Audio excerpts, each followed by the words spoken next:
ಬೆಂಗಳೂರಿನಲ್ಲಿ ಸಿಸಿಬಿ ಅಧಿಕಾರಿಗಳಿಂದ ಭರ್ಜರಿ ಕಾರ್ಯಾಚರಣೆ ನಡೆದಿದೆ. ಅಕ್ರಮವಾಗಿ ಇ ಸಿಗರೇಟ್ ಮಾರಾಟ ಮಾಡ್ತಾ ಇದ್ದ ಆರೋಪಿಯನ್ನ ಬಂಧಿಸಿದ್ದಾರೆ ಸಿಸಿಬಿ ಅಧಿಕಾರಿಗಳು. 3 ಕೋಟಿಗೂ ಅಧಿಕ ಮೌಲ್ಯದ ನಿಷೇಧಿತ ಇ ಸಿಗರೇಟ್ ಖಾಕಿ ವಶದಲ್ಲಿದೆ. ಖಚಿತ ಮಾಹಿತಿ ಮೇರೆಗೆ ದಾಳಿ ನಡೆಸಿದ್ದಾರೆ. ಇನ್ನು ಕೇರಳ ಮೂಲದ ಆರೋಪಿಯನ್ನ ಬಂಧಿಸಿದ್ದಾರೆ. ಕೇರಳ ಮೂಲದ ಶೋಯೇಬ್ ಎಂಬಾತ ಬಂಧಿತ ಆರೋಪಿ. ಬ್ಲೂ ಡಾರ್ಟ್ ಮುಖಾಂತರ ಕೊರಿಯರ್ ಅನ್ನ ತರಿಸಿಕೊಳ್ತಾ ಇದ್ದ ಈತ ಅಂತ ಹೇಳಲಾಗ್ತಾ ಇದೆ. ದುಬೈಯಿಂದ ಡೆಲ್ಲಿಯಿಂದ ರಾಜಧಾನಿಗೆ ಸಾಗಾಟ ಮಾಡ್ತಾ ಇದ್ದಂತೆ ಈತ. ಇನ್ನು ಮಾರಾಟಕ್ಕೆ ಒಟ್ಟು 6,000 ಇ ಸಿಗರೇಟ್ ಅನ್ನ ತರಿಸಿಕೊಂಡಿದ್ದ. ಸುದ್ದುಗುಂಟೆಪಾಳ್ಯ ಪೊಲೀಸ್ ಠಾಣಾ ವ್ಯಾಪ್ತಿಯಲ್ಲಿ ಬಿಟಿಎಂನಲ್ಲಿ ಮನೆ ಮಾಡಿಕೊಂಡಿದ್ದ ಈ ಶೋಯೇಬ್ ಇನ್ನು ಡನ್ಸೋ ಮುಖಾಂತರ ಗಿರಾಕಿಗಳಿಗೆ ಡೆಲಿವರಿ ಕೂಡ ಮಾಡ್ತಾ ಇದ್ದಂತೆ. ಸದ್ಯ ಪೊಲೀಸರ ವಶದಲ್ಲಿದ್ದಾನೆ.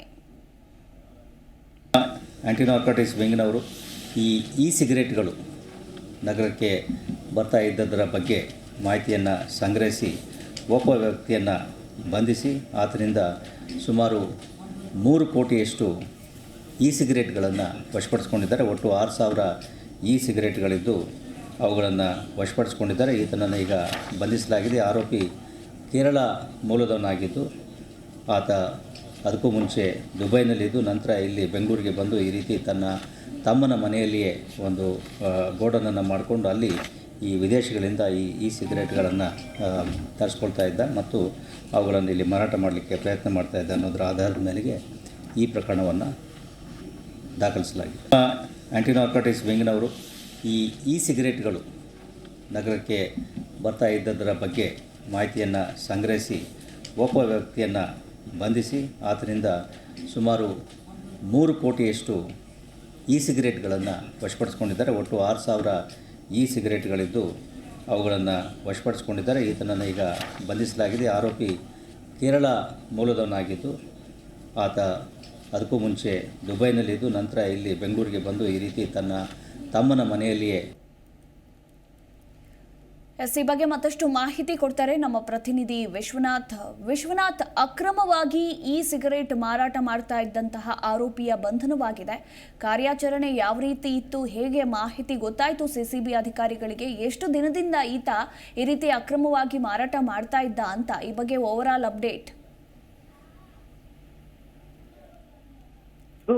ಸದ್ಯಕ್ಕೆ ಸಿಸಿಬಿ ಅಧಿಕಾರಿಗಳು ಶೋಯಬ್ ಎಂಬಾತನನ್ನ ಬಂಧಿಸಿ 3 ಕೋಟಿ ಮೌಲ್ಯದ 6,000 ಇ ಸಿಗರೇಟ್ಗಳನ್ನು ವಶಪಡಿಸಿಕೊಂಡಿರುವಂತದ್ದು. ಪ್ರಮುಖವಾಗಿ ಸುದ್ದಿಗುಂಟೆ ಪಾಳ್ಯ ಪೊಲೀಸ್ ಠಾಣಾ ವ್ಯಾಪ್ತಿಯಲ್ಲಿ ಈತ ವಾಸವಾಗಿರ್ತಾನೆ.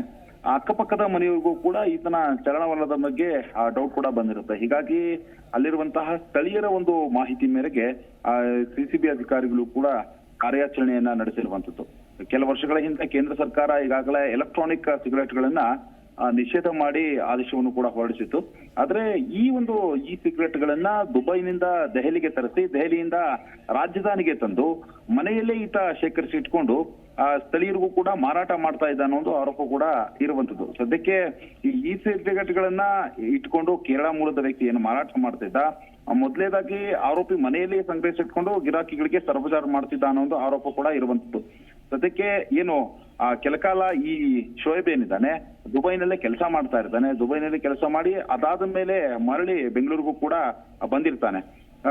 ಏನು ಸುದ್ದಿಗುಂಟೆಪಾಳ್ಯ ಪೊಲೀಸ್ ಠಾಣಾ ವ್ಯಾಪ್ತಿಯಲ್ಲಿ ವಾಸವಾಗಿರ್ತಾನೆ. ಈತನಿಗೆ ದುಬೈ ಸಂಪರ್ಕ ನಿರಂತರವಾಗೇ ಇರುತ್ತೆ. ಹೀಗಾಗಿ ದೆಹಲಿಗೆ ಈ ಸಿಗರೇಟ್ಗಳನ್ನ ತರಿಸಿ ತದನಂತರ ರಾಜಧಾನಿಗೆ ತಂದು ಮಾರಾಟ ಮಾಡುವಂತಹ ಕೆಲಸವನ್ನು ಕೂಡ ಮಾಡ್ತಾ ಇದ್ದ. ಇನ್ನು ಗಿರಾಕಿಗಳಿಗೆ ಏನು ಮಾರಾಟ ಮಾಡ್ತಾ ಇದ್ದ ಅವರಲ್ಲಿ ಒಬ್ಬ ಇವರಿಗೆ ಲಾಕ್ ಆಗಿದ್ದ ಅನ್ನೋ ಒಂದು ಮಾಹಿತಿ ಕೂಡ ಸದ್ಯಕ್ಕೆ ಇರುವಂತದ್ದು ಸಿಸಿಬಿ ಅಧಿಕಾರಿಗಳ ಕೈಗೆ. ಆತ ನೀಡಿದಂತಹ ಮಾಹಿತಿ ಮೇರೆಗೂ ಕೂಡ ಅಧಿಕಾರಿಗಳು ಖಚಿತ ಮಾಹಿತಿ ಮೇರೆಗೆ ದಾಳಿಯನ್ನು ನಡೆಸಿ ಈಗ ಆರೋಪಿಯನ್ನ ಬಂಧನ ಮಾಡಿ 3 ಕೋಟಿಗೂ ಅಧಿಕ ಮೌಲ್ಯದ 6,000 ಇ ಸಿಗರೇಟ್ಗಳನ್ನ ವಶಪಡಿಸಿಕೊಂಡಿರುವಂತದ್ದು. ಸುದ್ದಿಗುಂಟೆಪಾಳ್ಯ ಪೊಲೀಸ್ ಠಾಣೆಯಲ್ಲಿ ಎಫ್ಐಆರ್ ಕೂಡ ದಾಖಲಾಗಿದೆ. ಈತನ ಹಿಂದೆ ಯಾರಿದ್ದಾರೆ, ಯಾವ ರೀತಿ ಈತ ತರಿಸ್ಕೊಂತಿದ್ದ ಇ ಸಿಗರೇಟ್ಗಳನ್ನ ಅನ್ನೋ ಒಂದು ನಿಟ್ಟಿನಲ್ಲೂ ಕೂಡ ಈಗ ಅಧಿಕಾರಿಗಳು ಪರಿಶೀಲನೆಯನ್ನು ನಡೆಸ್ತಾ ಇದ್ದಾರೆ. ಕೆಲವೊಂದು ಈತನ ಮೊಬೈಲ್ ಆಗಿರಬಹುದು, ಈತನಿಗೆ ಯಾರ್ಯಾರೆಲ್ಲ ಸಂಪರ್ಕ ಇದ್ರು, ಈ ದುಬೈ ಸಂಪರ್ಕ ಇರೋದ್ರಿಂದ ಆ ಹಿನ್ನೆಲೆಯಲ್ಲೂ ಕೂಡ ತನಿಖೆಯನ್ನ ನಡೆಸ್ತಾ ಇರುವಂತದ್ದು. ಒಟ್ಟಾರೆಯಾಗಿ ಕೇಂದ್ರ ಸರ್ಕಾರ ಬ್ಯಾನ್ ಮಾಡಿದ್ರು ಕೂಡ ಈ ಸಿಗರೇಟ್ಗಳನ್ನ ಮಾರಾಟ ಮಾಡಿ ಈಗ ಈ ಆರೋಪಿ ಲಾಕ್ ಆಗಿರುವಂತದ್ದು. ಮಧು.